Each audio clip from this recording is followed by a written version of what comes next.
Nianfeng was originally an unremarkable girl at school. Entering the stressful 12th grade, Nianfeng's academic performance was almost at the bottom, so she was placed in class number 5. A classmate wondered why she didn't ask her genius younger brother, Muyun, to tutor her, but she dismissed it as unnecessary, believing Muyun was only good at lecturing her. During class, Nianfeng was shocked to discover she had brought the wrong math textbook. At that moment, the cool, outstanding student walked in, surprising the entire class. Whispers arose, as he was the top student in the first-ranked class. Muyun calmly approached and handed Nianfeng the book, even jokingly criticizing her for always forgetting things. She thought he was just there to deliver the book and leave. Unexpectedly, he casually pulled up a chair and sat down right next to her. He explained that her parents were worried about her early romance, so they had entrusted him with the responsibility of closely supervising her studies 24/7. Just then, the teacher walked in and announced the shocking news that Muyun had voluntarily requested to be transferred to class 5. He would also have the honor of giving a speech on behalf of the class at the grand opening ceremony. It turned out that Nianfeng was actually 1 year older than Muyun. However, due to a childhood accident, she had repeated a year, which is why they ended up in the same class. 17 years ago, Nianfeng experienced the greatest shock of her life. After a horrific accident, she lost both her parents. The shock was so great that she developed a psychological disorder, leading to sleepwalking and selective amnesia. Her neighbor, a young man, felt great sympathy for Nianfeng's situation. Muyun even promised to take care of her for the rest of her life. After that incident, Nianfeng was adopted by Muyun's family. Years passed, but their personalities remained unchanged. Despite their deep affection for each other, they constantly argued and quarreled. Even though Muyun was grown up, he still had the habit of occupying Nianfeng's bedroom. This annoyed her greatly. She was determined not to let it go, so she quickly used her phone to record evidence of his invasion of privacy to use as evidence to show her mother. However, diamond cuts diamond. Muyun was one step ahead of Nianfeng. He snatched her phone just as their mother called. He nonchalantly complained to his mother that someone refused to cook for him. On the other end of the line, Mrs. Su could only sigh in exasperation. She lamented that she had only been away on business for 20 days, and the two of them had already argued 43 times. She gently advised Nianfeng to try to be more accommodating to Muyun. At the same time, she sternly reminded Muyun to be chivalrous. He had to give way to Nianfeng because she was a girl. But Muyun pouted and nonchalantly retorted that Nianfeng didn't resemble a girl at all. After hearing this, Nianfeng could only wish she didn't have this younger brother. Muyun not only made Nianfeng cook for him, but he also demanded that she carry the food into his room before he would eat. Nianfeng had no choice but to swallow her anger and bring the food inside. She didn't forget to remind her brother to take his stomach medicine on time. Only then did he go back to his room and put the medicine away in the cupboard. Then he calmly sat and waited for breakfast. Muyun knew that Nianfeng was secretly making a list of the dishes he disliked so she could cook them all week to get revenge. However, he already had his own plan. He pretended to dislike the delicious dishes to trick her. The two of them were already incompatible. Just meeting at home was enough to make Nianfeng feel suffocated, and now she had to face him in class. This was truly torture for her. Therefore, she resolved to study hard to escape the controlling grip of her devilish younger brother. But things weren't as easy as she thought. The actual results were incredibly harsh. Muyun still ranked first in the entire grade, while she was near the bottom of the list. To find some solace, she took out a picture of her dream guy, Qin Yao, to admire. Muyun saw this and snatched the picture frame away. He asked if she was infatuated with him. She knew he was jealous, because Qin Yao was gentle and thoughtful. Moreover, he was an amazing basketball player. Muyun angrily reminded Nianfeng to come watch him play. He also forbade her from praising anyone else in front of him. She intended to use the excuse of being busy with extra classes to refuse. But when she saw Qin Yao personally come to invite Muyun, she changed her mind. She excitedly said she wanted to witness the moment her younger brother won the championship. At this moment, Qin Yao tasted the cake made by Nianfeng and praised it as delicious. He even said that if someone cooked such delicious food for him every day, he would be happy even in his dreams. Nianfeng was overjoyed to hear these sweet words. She enthusiastically invited him to her house, often to enjoy her cakes. Seeing Nianfeng's reaction, Muyun suggested she show her appreciation by making a cheering sign for the team. When Nianfeng sneaked into Muyun's room, she was surprised to find that he had secretly compiled detailed methods for solving math problems for her. Touched by this silent act of kindness, she excitedly drew a large cheering sign with the words, "Wishing the great devil complete victory." On the fiery football field, Mu Yun and Qin Yao shone brightly like stars in the eyes of the female students. One observant girl noticed that Nian Feng was Mu Yun's older sister and inquired about Mu Yun's hobbies. Immediately afterward, a skillful ball handling by Mu Yun caused the entire stands to erupt in cheers. In her extreme excitement, Nian Feng accidentally dropped the cheering sign. Ironically, someone thrust a sign cheering for Qin Yao into her hand. Nian Feng held the sign, and memories of their first meeting flooded back. It was when Qin Yao had gently stood up to protect her. His radiant smile at that moment illuminated her entire youthful years. At this moment, a feisty female student named Zihui approached, bluntly criticizing the aesthetic sense of the fanatical group. Nian Feng thought Zihui was going to vent her anger on her because Zihui had been rejected by a store. Mu Yun, so Nian Feng kindly encouraged Zihui not to be too upset. After all, Mu Yun was inherently cold. He rejected everyone, male or female. Seeing Nian Feng surrounded from afar, Mu Yun rushed over and pulled her away. Then he cast a cold, sharp glance at Zihui, causing this feisty girl to fall for him at first sight. He bent down to pick up the sign from the ground and sternly ordered Nian Feng to stand properly and cheer for him. The female students witnessing this scene were even more captivated by Mu Yun. In the second half, Mu Yun and Qin Yao worked together seamlessly. Their final, beautiful winning goal secured a glorious victory for Huiming High School's soccer team.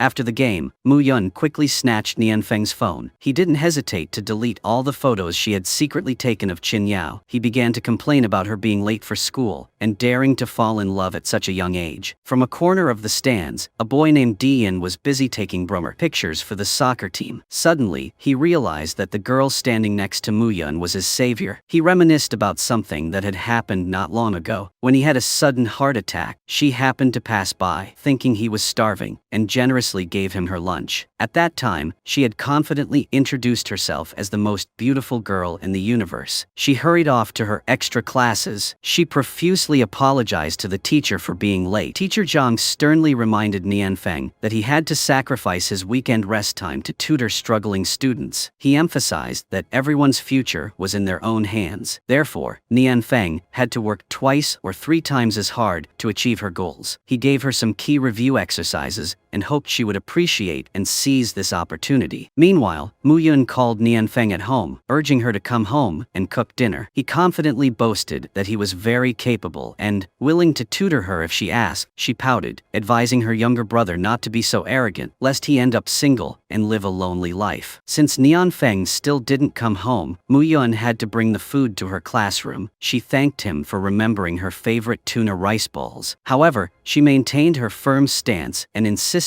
that she didn't need his tutoring because her philosophy of teaching was based on equality and respect. He reluctantly agreed to her request to be allowed to tutor her. At this point, she begged him not to speak ill of her in front of Qin Yao. Mu Yun angrily packed up his books and left first. On the way home, Nian Feng speculated that her poor academic performance was due to spending all her precious time cooking for Mu Yun. Hearing this, Mu Yun swerved his bike to scare Nian Feng into behaving a little. This frightened her, causing her to cling tightly to him, but she still challenged him to see what other tricks he had up his sleeve. When they arrived home and saw the mess, she called him a reincarnated trash can. She lamented that she couldn't improve if she had to clean up all the time. Only then did he quietly bring out a thick stack of notebooks containing key notes. He urged her to study hard for the exam. She happily jumped onto his back, praising him profusely as the most caring older sister in the world. In her dream that night, the terrifying memory of the family accident from years ago haunted Nian Feng. She woke up with a start, drenched in sweat. She saw Mu Yun demanding that she cook breakfast. She hurriedly prepared it to avoid this troublesome, devilish younger brother. She suddenly remembered that she had an important proficiency test today. If her score continued to be low, she would surely lose face. Before Mu Yun could remind Nian Feng to bring her notebook, she had to go back to get it. He offered to drive her to school on the condition that she cook 3 more elaborate dishes that evening. On the familiar road to school, Nianfeng cycled, constantly worried. She lamented that if she didn't do well on the test today, she wouldn't have the mood to cook dinner. Mu Yun was so engrossed in listening to Nianfeng that he carelessly bumped into Zihui, who was walking. Zihui was about to get angry, but when she looked up and saw that the person who caused the accident was Mu Yun, her anger instantly vanished like smoke. Mu Yun politely told Zihui to get a health checkup. If she had any problems, she should contact him. He would take responsibility. Then he quickly urged Nianfeng to ride faster, so they wouldn't be late for the exam. Before the heavy school gates slammed shut, Mu Yun managed to safely drive Nianfeng inside. In contrast to their good fortune, Zihui was reprimanded by the teacher on duty for being late, but her sharp ears still secretly listened to information about Mu Yun. The homeroom teacher proudly introduced Mu Yun as the top student in the entire school, who had brought glory to the school with Olympic prizes in mathematics, physics, and literature. Because Nianfeng had to park Mu Yun's car, she was punished by the homeroom teacher for being late to class. She obediently and voluntarily accepted the punishment, standing outside the classroom door. She only timidly asked the teacher not to deduct her precious points from her competition score. Because she was standing in the hallway feeling bored, as punishment, she flipped through her notebook. She discovered that Mu Yun had crossed out a lot of things. He even left teasing symbols reminding her to use her brain. Just then, the teacher walked by and reminded her. Mu Yun then texted Nianfeng, calling her ugly. He told her to remember to study hard. She looked to the side and saw another classmate who was also late and standing in punishment. She proactively started a conversation with him to cheer herself up. The boy smiled and introduced himself as Dian. Then he profusely thanked her for saving him the day before. In class, the teacher asked Mu Yun to go to the front of the classroom to guide the students in reading the English keywords. He glanced out the window and saw Nianfeng happily chatting with another male student. He suddenly felt annoyed and deliberately read aloud the word bastard with a deliberately emphasized volume. At the end of the class, the teacher brought Dian in to introduce him to the class. The teacher announced a new rule. From now on, seating would be arranged according to academic achievement. Zihui immediately stood up and vehemently protested. She argued that it was discrimination and prejudice against weaker students. She confidently introduced herself as Zihui, with her special talent being her beauty. At the same time, she boldly proposed a free group arrangement, allowing weaker students to sit with stronger students. A teacher showed interest and agreed to this audacious proposal. The teacher wanted to see what the 12th grade students' first choice would be. The class president urged everyone to move their belongings out into the hallway to make rearranging seating easier. Mu Yun had originally wanted to create an opportunity for Nianfeng to sit at the same desk with him so he could tutor her, but it seemed she already had someone else in mind. He stopped her and asked if she intended to sit with him. She shook her head in self-consciousness, saying she wasn't worthy of sitting next to a strong student like him. However, when Nianfeng saw Mu Yun nod in agreement to sit next to Zihui, an indescribable feeling of disappointment arose in her heart. She reluctantly sat at the last desk, as it was the only empty seat left next to Dian. The teacher entered, handed out the exam papers, and sternly reminded everyone that the results of this proficiency test would play a crucial role in determining the students' future paths. As she glanced through the questions, Nianfeng was surprised to discover something miraculous. All the questions Mu Yun hadn't crossed out in her notebook appeared on the exam. She excitedly began working on the test with rare confidence because she had already reviewed those topics once. Mu Yun finished early, so the teacher asked him to collect the papers. He fulfilled his responsibility as a strict invigilator, resolutely refusing to let Nianfeng mark any more answers, no matter how much she pleaded or tried to signal. During the break, Nianfeng confided in Dian that she had initially passed the entrance exam to a prestigious school, but her academic performance had been declining rapidly. The reason was that she had to spend too much time taking care of her mischievous younger brother. She introduced Mu Yun as her brother, but she sadly confessed that because she was adopted, she couldn't inherit Mu Yun's superior genes for beauty and talent. Dian smiled gently and praised Nianfeng for being both adorable and kind. Mu Yun, sitting nearby, overheard the conversation. He angrily crumpled up a piece of scrap paper and threw it straight at Nianfeng's head, as a warning. In the main building lobby, Zihui patiently waited to give Muyun a gift, but she was coldly and unhesitatingly rejected. Undeterred, she redirected the gift to his best friend, Qinyao. Qinyao cleverly recognized it as a rare limited edition pair of shoes. Unfortunately, his feet were bigger than Muyun's, so they didn't fit him. During an emotional literature class, Nianfeng recalled her mother's advice. She suddenly realized that all this time she had been preoccupied with dealing with her younger